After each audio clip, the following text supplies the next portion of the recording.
intro for Wednesday's review because I'm doing it on Sunday, so this is what I'm gonna upload. So Wednesday's review, movie review is of Entrapment, and I guess I'm gonna do this on Tuesday. So yeah, you guys will see. There's videos coming for every day before Entrapment. Anyhow, Wednesday's review is of Entrapment. So it was about this Catherine Zeta-Jones character. Was this living a double life as a criminal and as an agent or a cop, and she's basically conning both people, or that's what it looks like anyway. But then you find it at the end that it was actually Sean Connery that was conning her, because he's the mastermind criminal that she's working with to get this job done that she wants to do of robbing a bank of millions of dollars.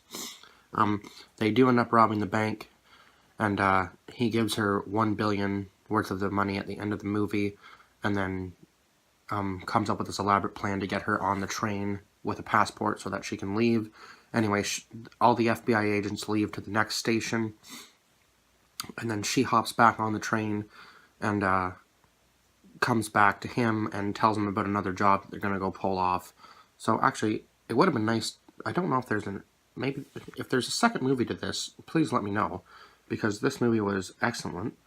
I do like crime movies, so let me know if there was one. There were a few intense scenes. Now, I know this movie's from 1999, so this was like right before the big job that they pulled off in the bank of robbing millions of dollars away from it. Was just like as New Year's was happening, as the year 2000, the ball was dropping and all that cool stuff.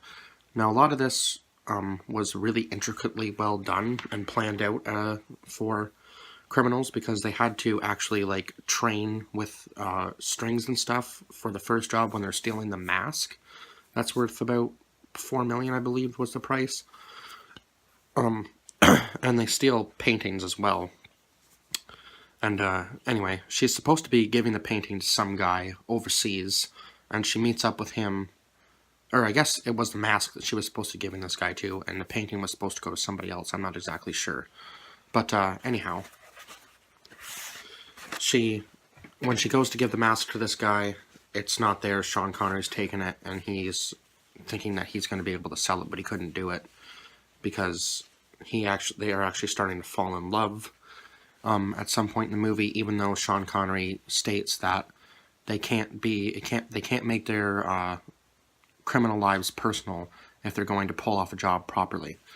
But all the training that Catherine Zeta-Jones does in this movie just to avoid like getting caught is crazy. So,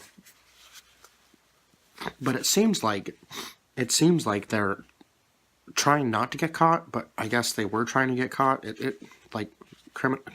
These guys were masterminds in this movie.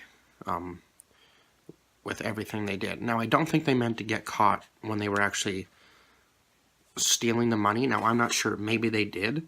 Maybe that was all part of their plan so that they could get away together at the end of the movie. I'm not sure.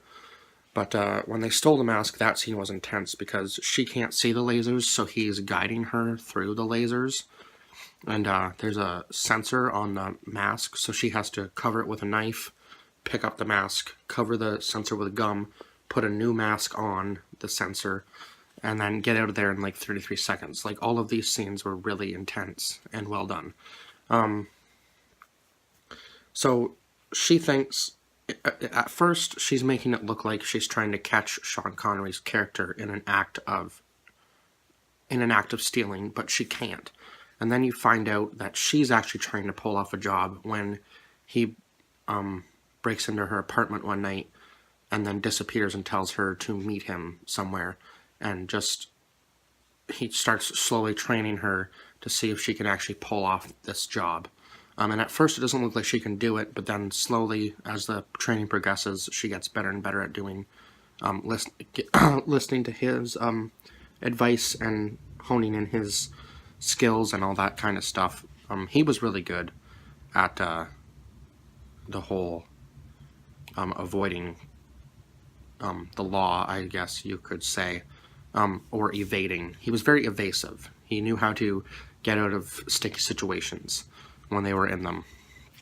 Because when they get caught at the bank, they get gas canisters are shot through the window, and then he knocks out the camera because he tells her that the cops wouldn't expect them to go through the gas, but they do it anyway, and that's how they get out. And then they meet at the train station the next day, and that's when it looks like he's blackmailed, or he's screwed her over by giving her away to the FBI, but then he lets her onto the train, and it turns out that the FBI agent gets paid off by him at the end of the movie. And yeah, so it was all, this movie was very good. I would highly recommend it. I haven't seen Catherine Zeta-Jones in too much, but I would say this was probably one of my favorite movies with her in it. I have seen Red, but I wasn't a big fan of that. I'm a huge Bruce Willis fan, I just wasn't a fan of the first Red movie, but Red 2 was an excellent movie. And she was in that, as well as Rock of Ages, if you've ever seen that. So, yeah, I would actually like to see more with these two in it. So if you know of any other movies that they've done together, please comment below and let me know. And as always, like, comment, subscribe. Link to my Instagram channel is always below on these videos, or at least I think it is on most of them. Some of them I have to upload through YouTube the old-fashioned way, because sometimes the internet connection doesn't want to upload it through the program for whatever reason, so some of them might not have it, so I apologize for that. I'll go back through and maybe edit those ones just to put it in there later on. I mean, it is in most, and I'm trying to make sure that it's in all of them. So, I mean, it is linked in my About page anyway, so you can go to my Instagram from there as well, just so you guys know that. So if it's not in a video, you can do it that way as well after you watch the video. But leave your comments on the movie and what you thought about it, and leave your rating, because I would give it a 5 out of 5. I thought it was that good.